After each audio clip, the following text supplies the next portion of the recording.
So let's try. So let's just say it was, yeah. Great. I know that you're the sexist, not me. It was like, well, right. Because I wanted to put him down to a better level. Basically, right. And we put ourselves. Was that an example of the same?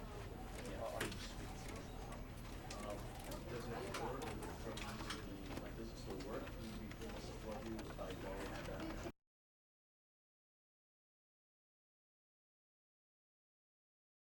This is the story of a man named Stanley. Stanley worked for a company in a big building where he was employee number 427. Employee number 427's job was simple. He sat at his desk in room 427 and he pushed buttons on a keyboard. Orders came to him through a monitor on his desk, telling him what buttons to push, how long to push them, and in what order. This is what employee 427 did every day of every month of every year. And although others might have considered it soul-rending, Stanley relished every moment that the orders came in, as though he had been made exactly for this job. And Stanley was happy. And then one day, something very peculiar happened. Something that would forever change Stanley. Something he would never quite forget. He had been at his desk for nearly an hour when he realized that not one single order had arrived on the monitor for him to follow. No one had showed up to give him instructions, call a meeting, or even say hi. Never in all his years at the company had this happened, this complete isolation. Something was very clearly wrong. Shocked, frozen solid, Stanley found himself unable to move for the longest time. But as he came to his wits and regained his senses, he got up from his desk and stepped out of his office.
All of his co-workers were gone.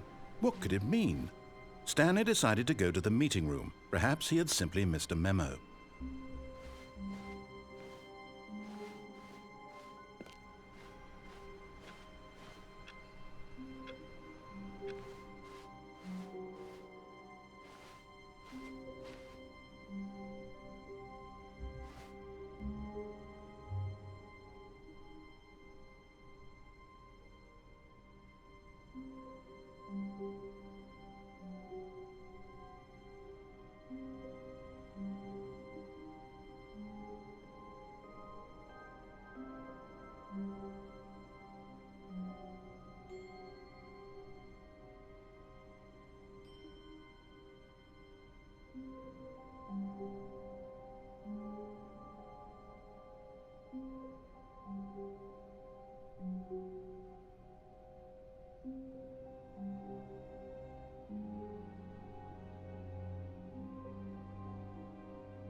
Oh, new content? What does that mean, new content?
for playing the Stanley Parable Ultra Deluxe.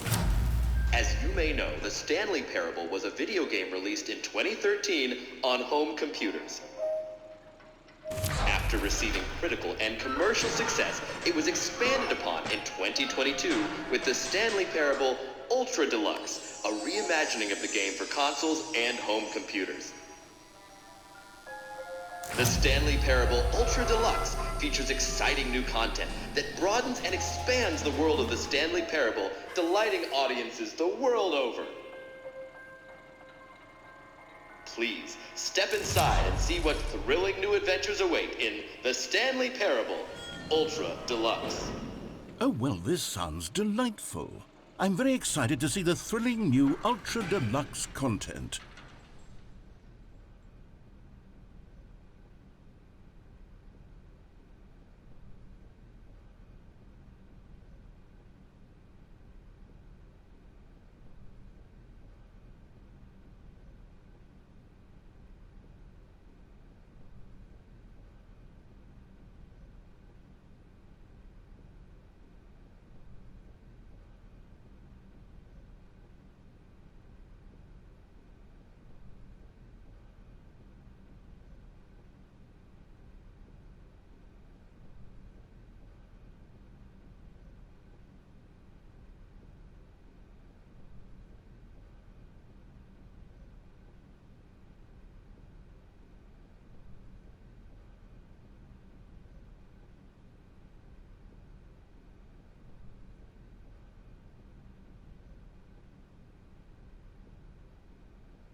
Okay, so far it's an elevator. Nothing special yet, but I'm sure it's just the beginning of a mesmerizing adventure.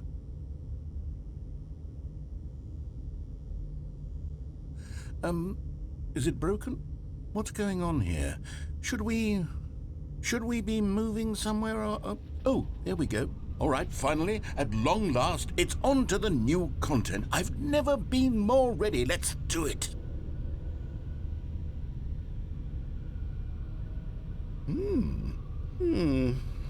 I have to say, initial impressions of Stanley Parable Ultra Deluxe, mostly tedious.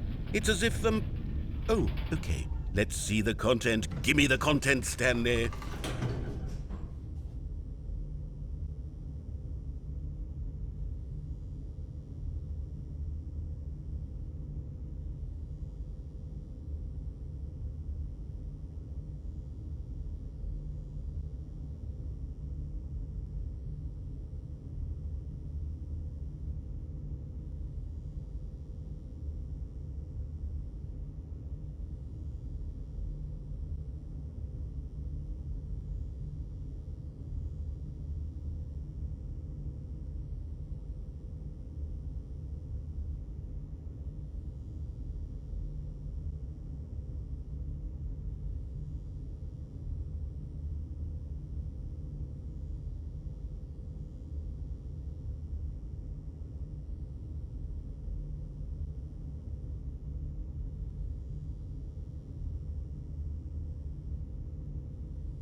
All right.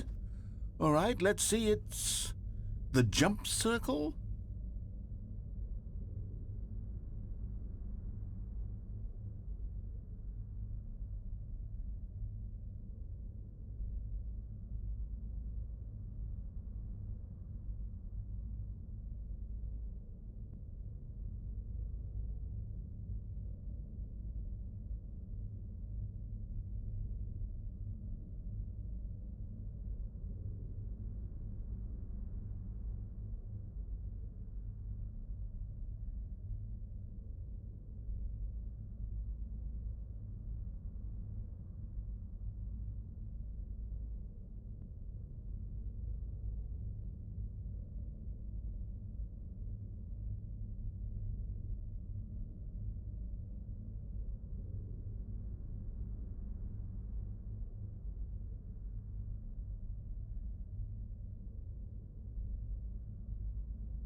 Is that it?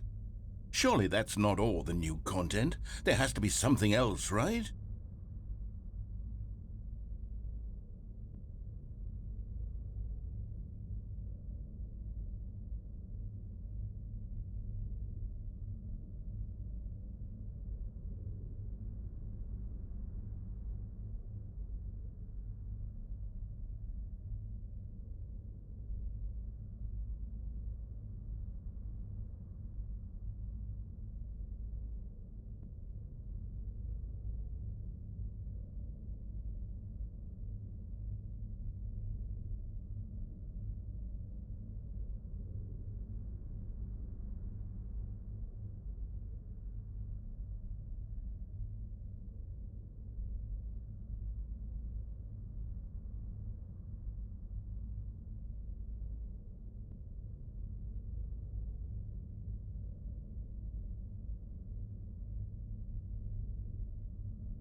Another elevator. Stanley, I have to say, initial impressions of this game are not positive. It's just elevators and jumping. Is this what passes for exciting new content? If this is new content, then I could just read you the whole dictionary. There's 20 hours of new content right there. Hell, I could count to 30 trillion. You could put that on the box. The Stanley Parable Ultra Deluxe, now with over 1,000 hours of new content. And oh, wait. There's more. Very good.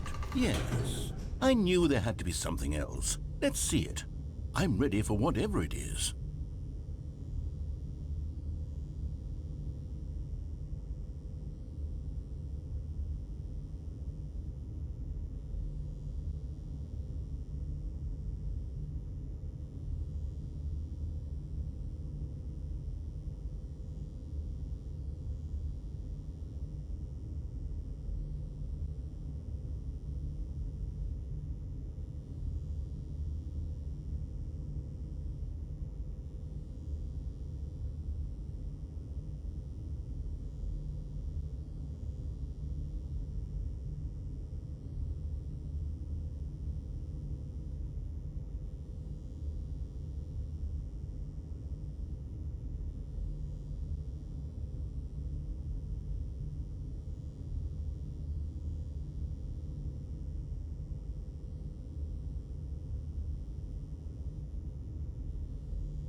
That's it? Oh, you've got to be kidding me. You see, Stanley? This is what happens when greedy video game developers with no respect for their fan base rush a cheap expansion to market for no reason other than to make an easy dollar. And don't get me started on the level of craftsmanship that's gone into it. In fact, I'm looking right now at the game's trophies, and it's hard to believe one of them actually says, "Test trophy, please ignore." What quality assurance department signed off on this? I'm infuriated and I'm offended, and I intend to find these people on Twitter and hold them personally accountable. It's my fault, Stanley. I built up too much anticipation around the new content, I'm afraid. It could never have lived up to such expectations. If you're still with me, why don't we just reset the game and we'll try to get back to what the Stanley Parable is really about. No frills, no gimmicks, just you and me having a great time together like always.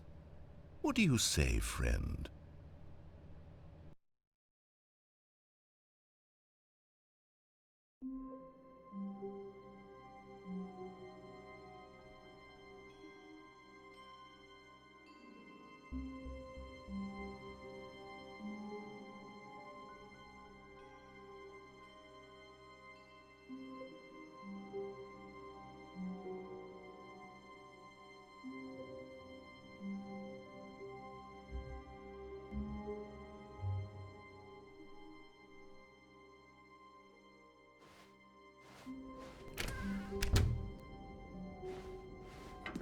Psst!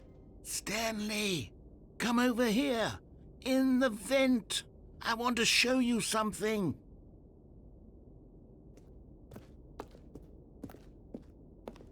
Oh, you don't want to see the cool surprise I made for you? Well, fine. You're a dork anyway, so who cares?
Stanley stood for a long time in one spot. It's part of a game. He likes to see how long he can go without dying. So far, he's doing excellent, and if he just stays right where he is, I'm sure he'll keep up that good momentum. Let's observe the genius at work.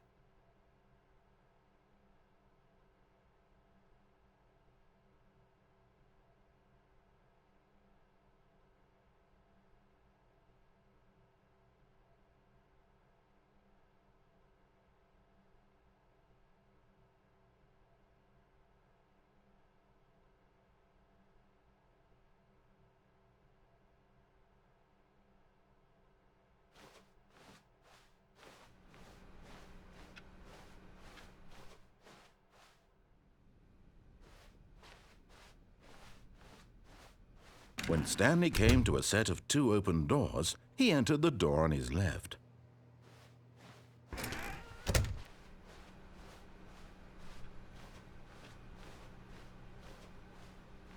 Yet there was not a single person here either.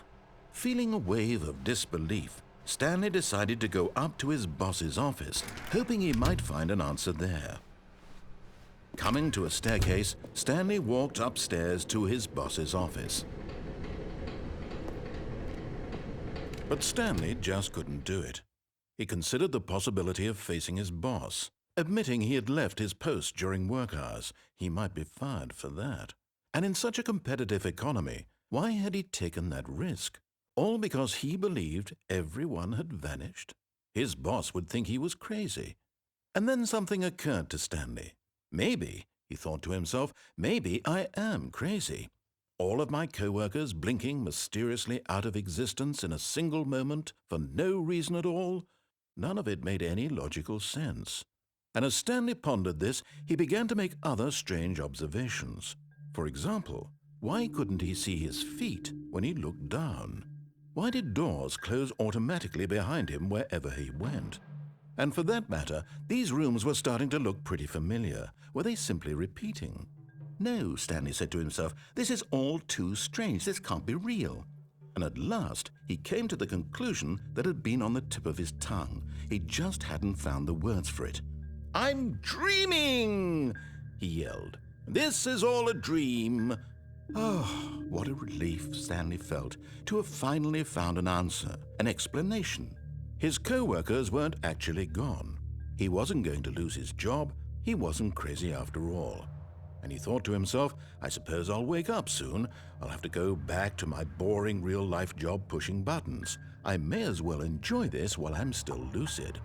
So he imagined himself flying and began to gently float above the ground. Then he imagined himself soaring through space on a magical starfield, and it too appeared. It was so much fun, and Stanley marveled that he had still not woken up.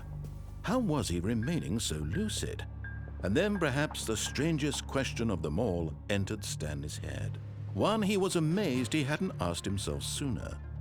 Why is there a voice in my head dictating everything that I'm doing and thinking? Now the voice was describing itself being considered by Stanley, who found it particularly strange. I'm dreaming about a voice describing me, thinking about how it's describing my thoughts, he thought. And while he thought it all very odd and wondered if this voice spoke to all people in their dreams, the truth was that, of course, this was not a dream. How could it be? Was Stanley simply deceiving himself, believing that if he's asleep, he doesn't have to take responsibility for himself? Stanley is as awake right now as he's ever been in his life. Now, hearing the voice speak these words was quite a shock to Stanley. After all, he knew for certain, beyond a doubt, that this was in fact a dream. Did the voice not see him float and make the magical stars just a moment ago? How else would the voice explain all that? This voice was a part of himself too. Surely, if he could just... He would prove it. He would prove that he was in control, that this was a dream. So he closed his eyes gently, and he invited himself to wake up.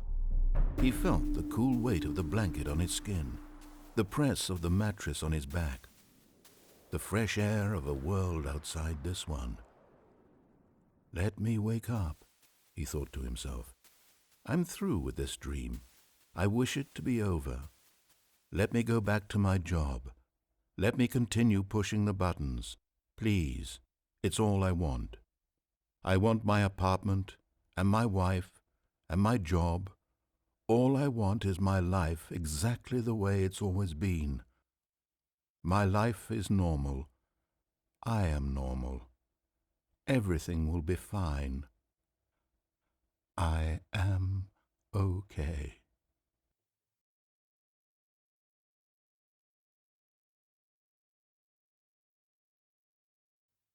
Stanley began screaming. Please, someone, wake me up. My name is Stanley. I have a boss. I have an office. I am real. Please, just someone tell me I am real. I must be real. I must be. Can anyone hear my voice? Who am I? Who am I? And everything went black.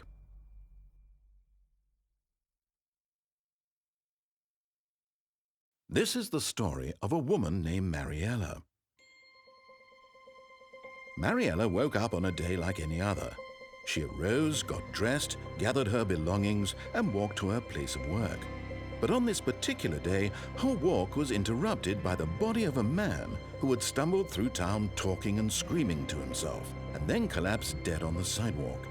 And although she would soon turn to go call for an ambulance, for just a few brief moments she considered the strange man. He was obviously crazy, this much she knew. Everyone knows what crazy people look like. And in that moment, she thought to herself how lucky she was to be normal. I am sane. I am in control of my mind. I know what is real and what isn't. It was comforting to think this, and in a certain way, seeing this man made her feel better. But then she remembered the meeting she had scheduled for that day, the very important people whose impressions of her would affect her career, and by extension, the rest of her life. She had no time for this, so it was only a moment that she stood there, staring down at the body. And then she turned and ran.